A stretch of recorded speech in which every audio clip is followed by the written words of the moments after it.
विश्वानि देव सवितर्दुरितानि पराशुभ यद्भद्रं तन्न आशुभ।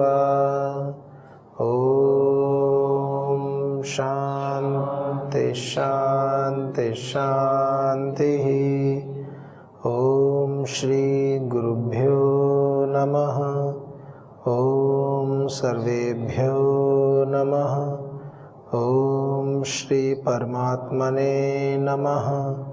ॐ श्री परम ऋषिभ्यो नमः। ओम। वैदिक संस्कृति के अंतर्गत हम उपनिषदों को ले रहे हैं।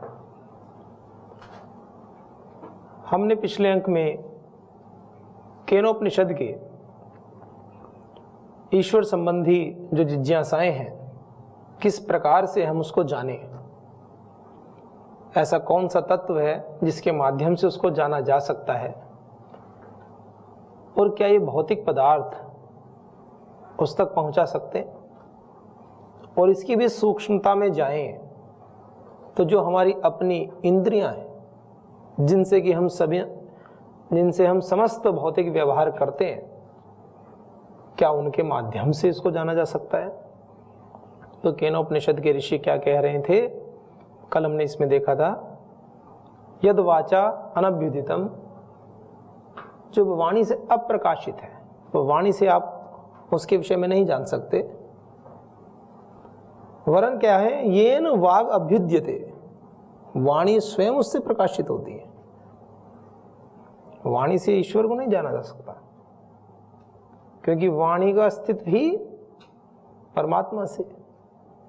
आपने देखा होगा कोई व्यक्ति जीवित रहता है, एक बड़ा अच्छा प्रसंग है छांदोग्य उपनिषद में 6ठ अध्याय में है। उसमें अन्न के विषय में बात आई, श्वेत केतु का और अरुणि का संवाद है। तो वो गुरुकुल से शिक्षा पढ़ के आए जैसे घर पे, तो उनके पिताजी ने उनको लगा कि ये थोड़ा सा इसमें थोड़ा स्तब्ध प्रवृत्ति का है, थोड़ा अपने आप को महामना बड़ा ही विद्वान पंडित मानता है, अहंकारी थोड़ा सा हो गया। तो उन्होंने उससे पूछा कि क्या जिस उपदेश के लिए आप गए थे, ब्रह्म को जानने के लिए, क्या उसको जान लिया आपने? तो उसने कहा ऐसा तो जाना नहीं है। अच्छा, फिर कैसे जानोगे कि आप बताओ? तो उसके पिताजी ने कहा कि पहले 15 दिन तक भोजन छोड़ दो। नीचे से शुरुआत करते हैं।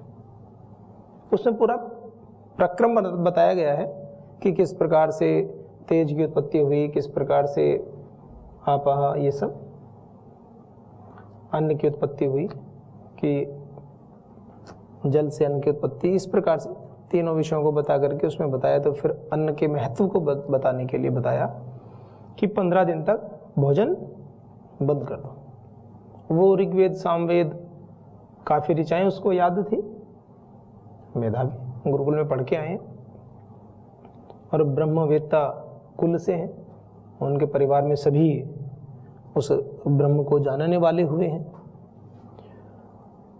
15 दिन के बाद जब वो आए तो उनसे कहा उनके पिताजी ने, सुनाओ ऋग्वेद यजुर्वेद आदि की जो ऋचाएं जो संहिताएं याद की हैं उसको सुनाओ। तो उनको कुछ भी उपस्थित नहीं हुआ। अन्न ना करने से कुछ भी उपस्थित उनको नहीं हुआ।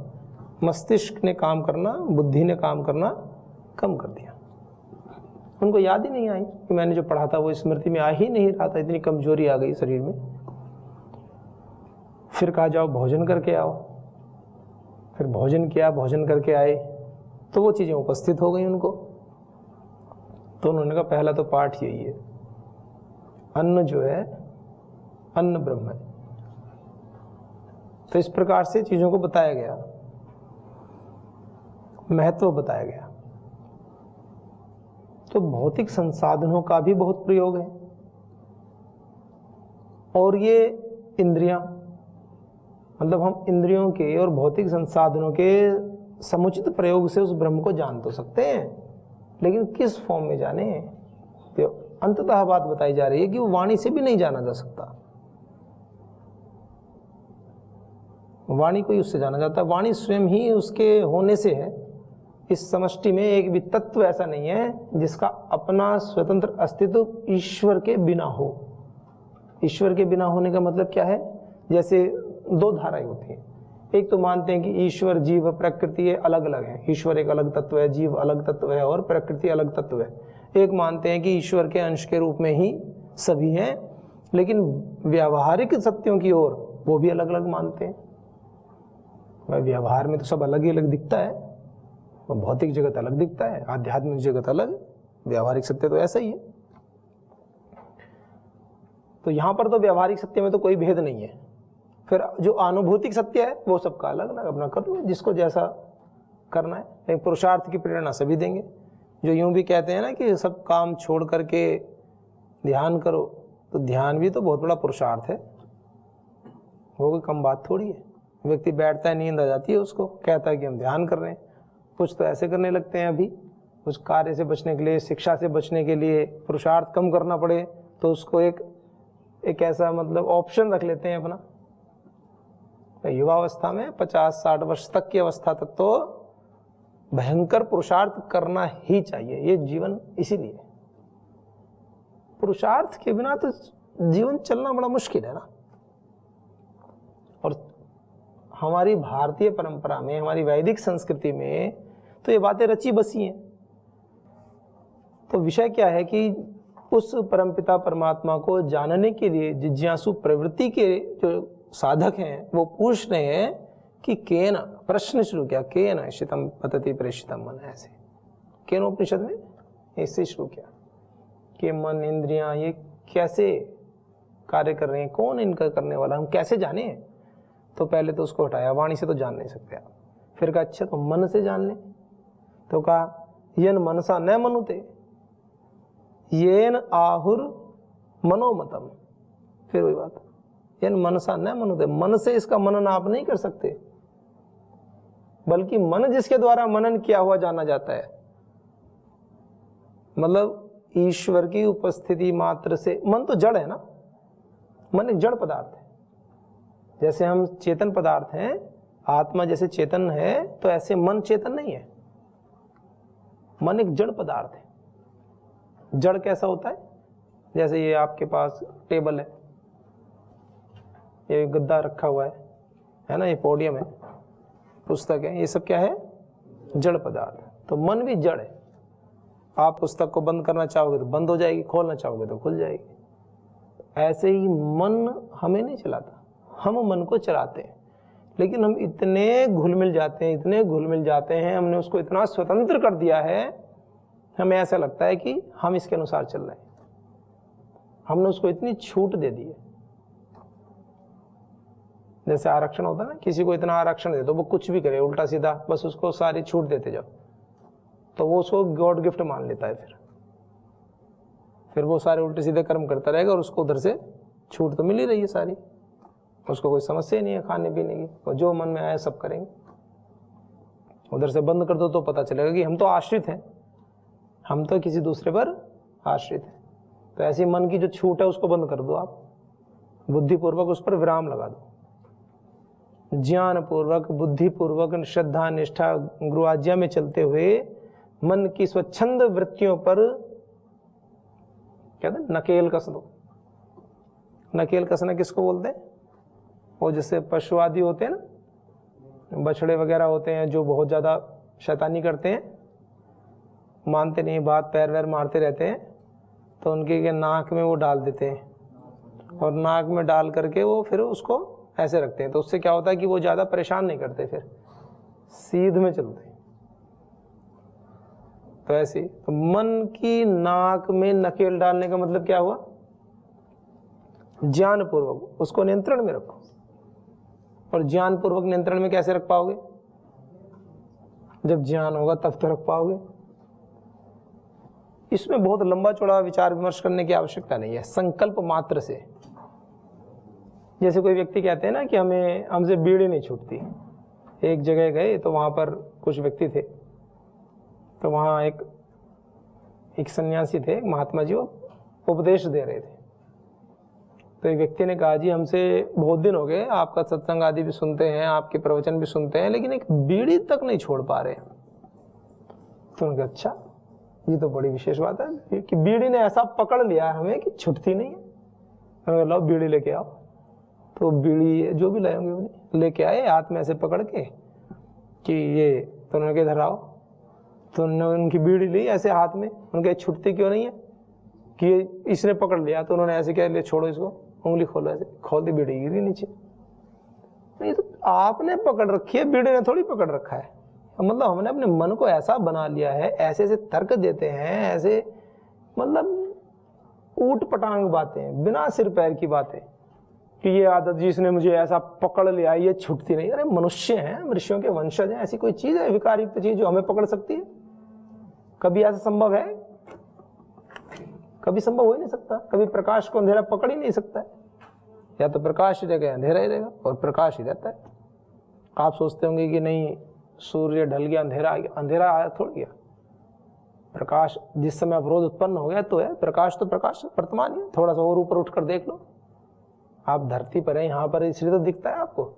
जो ऊपर से देखते हैं अंतरिक्ष से, हमेशा सूर्य तो हमेशा गतिशील, हमेशा प्रकाश देने वाला। और उपनिषद जो बात बता रहा है, उपनिषद उससे भी परे की थोड़ी सी बात बताता है। उपनिषद कह रहे हैं कि मन के द्वारा जिसका आप मनन करते हो, आप ईश्वर को मन से नहीं जान सकते। आप सोचो कि हम शांत बैठ जाएं और मन के माध्यम से विचार करते हुए ईश्वर को जान ले, ऐसा उनके गुणों के विषय में तो जान सकते हो कि भाई जैसे ईश्वर के हम किसी गुण के विषय में चिंतन करें, परमात्मा सत्य स्वरूप है, वो करुणाशील है, वो दया के सागर है। तो ऐसे जब गुणों का हम चिंतन करेंगे तो हमारे भी अस्तित्व में दया के, करुणा के ऐसे गुण उभरने लगते हैं। हम कठोर से थोड़े मुलायम होने लगते हैं, हम सहज होने लगते हैं। कोई बहुत क्रोधी है और वो विनम्रता के गुण की साधना करे तो धीरे धीरे उसके स्वभाव में विनम्रता आने लगती है। करने से होगा। पर तो यहां क्या कहा जा रहा है कि लेकिन उस एक गुण मात्र को पाने से, साधना से आप उस परमपिता परमात्मा को पालेंगे, ऐसा थोड़ा सा उसमें ये थोड़ी बात बता रहे हैं कि वो इतना इजी भी नहीं है। और जो उच्च कोटि के साधक होते हैं वो तो यूं बोलते हैं, आंखें बंद करो तो अंदर और खोलो तो बाहर। वो तो कहते दूर ही नहीं है। और ईश्वर कैसा है? पूरी प्रकृति में ठसाठस भरा हुआ है, जबरदस्त तरीके से। तभी तो कहते हैं कण कण में समाया हुआ है। पर वो समाया हुआ तो है, पर वो अनुभव कैसे हो? तो शुरुआती स्तर पर, प्रारंभिक अवस्था में तो गुरुजनों के निर्देश से, गुरुजनों की आज्ञा से अपने चित्त की स्थिति को पूर्ण समर्पण के भाव में ला करके हम ऐसा कर सकते हैं कि जैसा बताया वैसे करना, कि बाद में हो जाएगा जैसे भी होगा। जैसे ये बता दिए हमें इस मार्ग पर चलना है सीधे, अब हमें नहीं पता आगे मंजिल क्या है, कहाँ पर लक्ष्य क्या है, कि कहाँ जाना है, लेकिन हमारे गुरुजनों ने ये बताया कि अगर आप इस मार्ग पर चलोगे तो जो अंतिम लक्ष्य आप लोगों ने बनाया है अपना, ईश्वर प्राप्ति का, समाज सेवा कल्याण का, चित्त की शुद्धि का, तो इस पथ पर आप चलोगे, योगांग का अनुष्ठान करोगे, यम नियम आसन प्राणायाम प्रत्याहार धारणा इन सब को करोगे, तो ध्यान और समाधि तो परिणाम होती है, तो वो लक्ष्य सिद्धि हो जाएगी। लेकिन हम क्या करते हैं? हम सबसे पहले ध्यान में जाएंगे। हम कहेंगे हमें ध्यान करना है।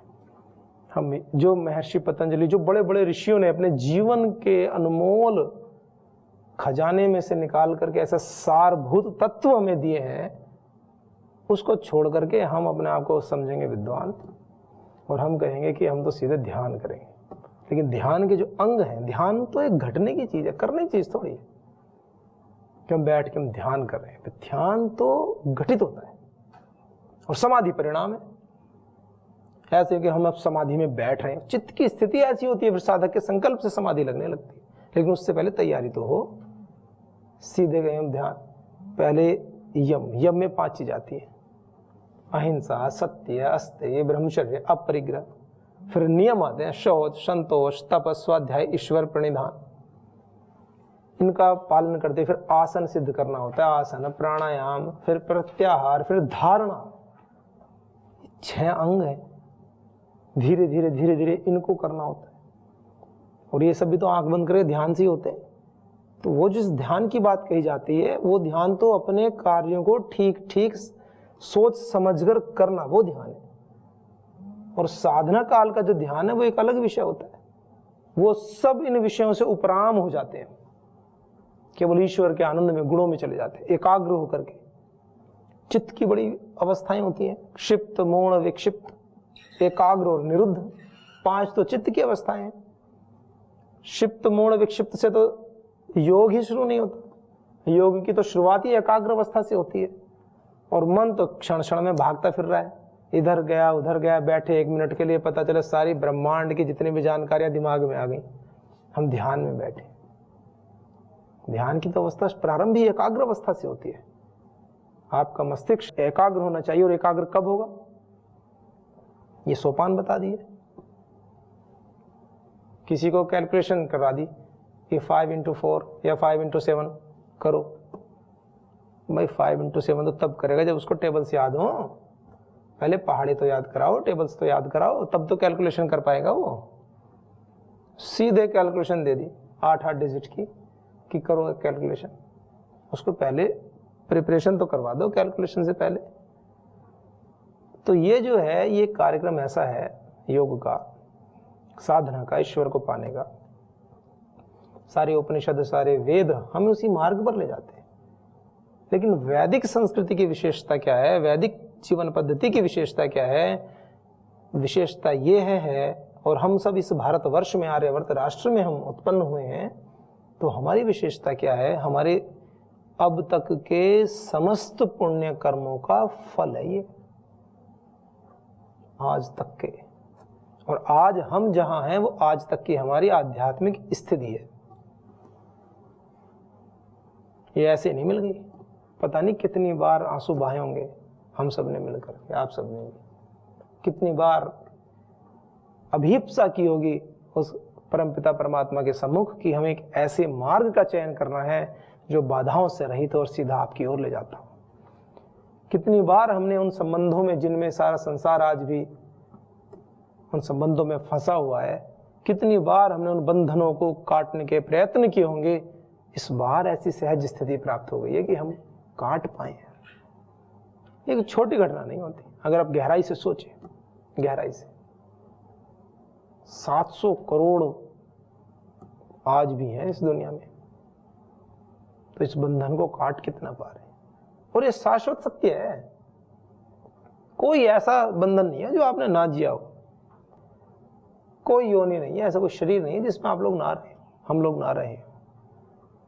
मतलब हमने अपने जीवन के समस्त शुभ कर्मों का, एक तरह से कहा जाए तो यह प्रतिफल है। दुकान पे जाते हैं ना, थोड़े से पैसे लेकर के भाई को सामान दे दो, तो हमने अपने बहुत बड़ा एक बल्क अमाउंट अपने पुण्य कर्मों की खर्च कर दी है, तब इस पथ पे आए। इसलिए तो कमाते हैं। व्यक्ति अच्छे कर्म क्यों करता है? अच्छी अच्छी चीजें मिल, बहुत पैसा कमाते हैं, फिर उससे करते क्या है? लोक में क्या करते हैं? समाज में कोई अच्छा घर बनाएगा, अच्छी गाड़ी ले लेगा, अच्छे से ऐश्वर्य का जीवन जिएगा। और आध्यात्मिक ऐश्वर्य क्या है? सारे पुण्यों का संचय करके ईश्वर को समर्पित कर देते हैं कि हे प्रभु, अब ये सब आपका। तो भगवान जी भी तो ऐसे थोड़ी है कि आपसे लेते ही रहेंगे। वो तो दयालु हैं, करुणा करने वाले हैं, न्यायकारी हैं। भाई हमें फल की इच्छा नहीं करनी, लेकिन ईश्वर तो देते ही हैं। अवश्यमेव भोक्तव्यम कृतम कर्म शुभाशुभम, यह प्रतिज्ञा है परमात्मा की।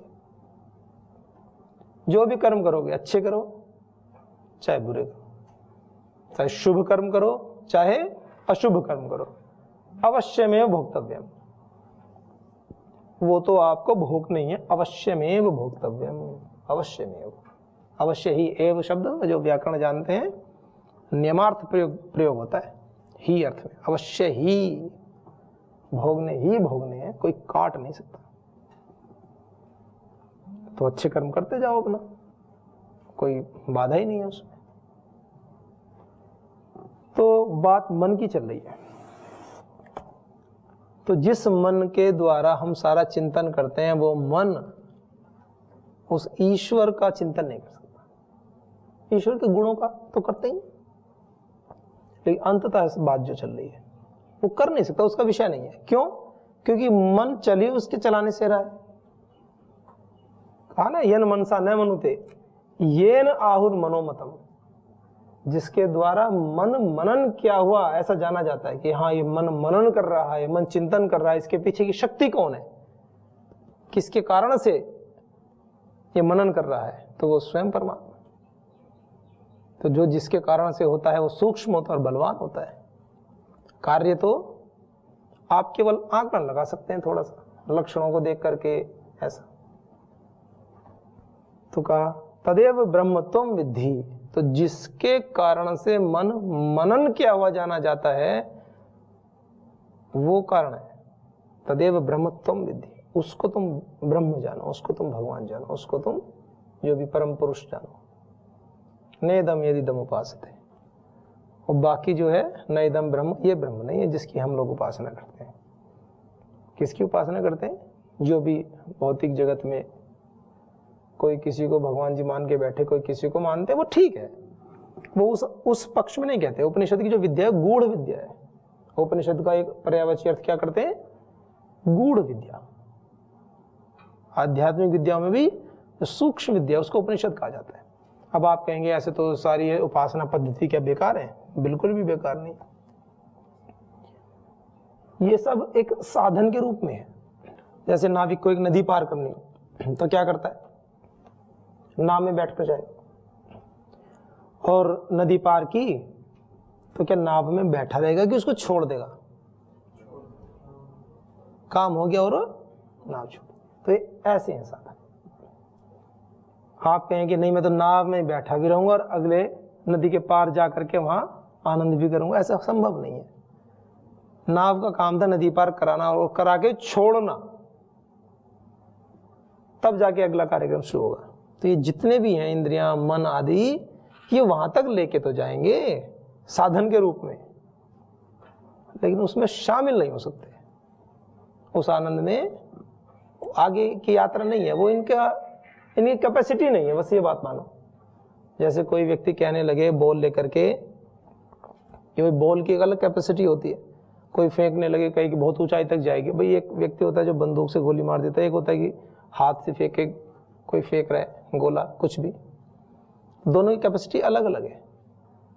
साधन रूप में आप प्रयोग कर सकते हो, लेकिन आप सोचो कि हम इनके द्वारा ही सब कुछ जान लेंगे, तो ऐसा नहीं है। वो परे है, उसको तुर्यावस्था भी कहते हैं। मतलब जहां स्वयं को भी इंद्रियों से बोध नहीं होता, बस एक अनुभव, हल्का सा एक अनुभव बना रहता है जीवन में। जैसे अब रात्रि को ठीक से सो गए, सुबह जब उठते हो तो कैसा होता है कि बस इतना ही फीलिंग आती है आपको कि आज तो मैं बहुत अच्छा सोया, बड़ा फ्रेश महसूस हो रहा है, और आज तो मैं बहुत ही अच्छे से सोया, आज तो नींद बहुत अच्छी आई। निद्रा के आनंद की अनुभूति आप नहीं बता सकते। जो 6 घंटे 7 घंटे आप जिस आनंद में रहे हो, उसको आप शब्द से व्यक्त नहीं कर पा रहे। बस यूं तो कह सकते हो आज तो बड़ा आया, बस आज तो अच्छे से सोया, आज तो बड़ा अच्छा लग रहा है। वो अच्छा क्या है जिसके कारण से आपको अच्छा लग रहा है? वो क्या हुआ ऐसा रात्रि को सोते सोते जो आपको बहुत अच्छा लग रहा है? मैं नींद बहुत अच्छी आई, तो उस क्या हुआ उस नींद में? ऐसा भी कहते हैं, एक पक्ष ऐसा कहते हैं कि जब रात्रि को सोते हैं तो हम जब सो जाते हैं, गाढ़ निद्रा में जब हम होते हैं तो हम सीधे परमपिता परमात्मा के सानिध्य में रहते हैं, हमेशा उस सुख में रहते हैं। गाढ़ निद्रा की अवस्था में हम उस परमपिता परमात्मा के ही सानिध्य में, उनके ही आनंद में रहते हैं। तभी नहीं तो थकान कैसे मिटेगी हमारी? इतनी ऊर्जा कहां से आएगी हमारे अंदर? थक के सो जाओ, सो के उठो तो ऊर्जा आती है, बहुत आ जाती है। पूरा अगले दिन का पूरा 24 घंटे फिर कार्य करते रहो। तो जो ऊर्जावान है, इतना जो शक्तिशाली है, उसके सर्वशक्तिमान के सानिध्य में जाएंगे तभी तो शक्ति आती है। ऊर्जावान के सानिध्य में जाएंगे तभी तो ऊर्जा आएगी। लोहा चुंबक के समीप में जाएगा तो चुंबकत्व का गुण आएगा। तो एक थका हुआ, हारा हुआ, परेशान व्यक्ति जब आंख बंद करके उस प्रभु का स्मरण करता है और उसके सानिध्य में जाता है तो ऊर्जा मिलती है, शांति मिलती है, धैर्य मिलता है। ये तो ऐसे लक्षण हैं जो अनचाहे और अनजाने में मिलते हैं। हमें नहीं पता क्या प्रोसेस घटित हो रहा है। और एक होता है जानबूझ करके जब करते हैं योगी साधक, योगी एक साधक जब जानबूझ करके बैठ करके कि अब हमें ईश्वर का सानिध्य प्राप्त करना है, हमें उसके समीप बैठना है, जागृत अवस्था में बैठकर, चेतन अवस्था में बैठ करके जब वो उस पथ की ओर आगे बढ़ता है तो उसको कहते हैं समाधि अवस्था। उस समय वो सोते नहीं है, उस समय वो बैठ करके जागृत अवस्था में उस कार्य को आगे बढ़ाते हैं। तो कुछ ऐसा विषय है ये। अंततः पुरुषार्थ कराने की बात कर रहे हैं, और अंततः पुरुषार्थ के लिए शुरुआत यहीं से करनी पड़ती है।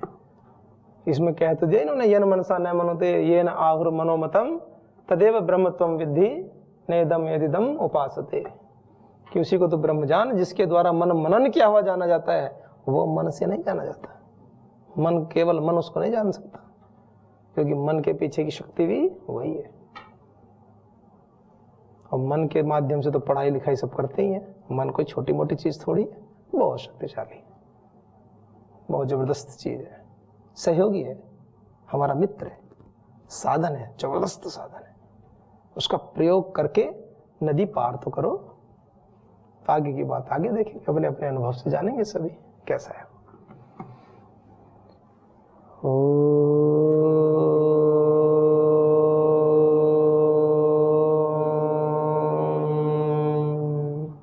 शांति शांति शांति। ओम श्री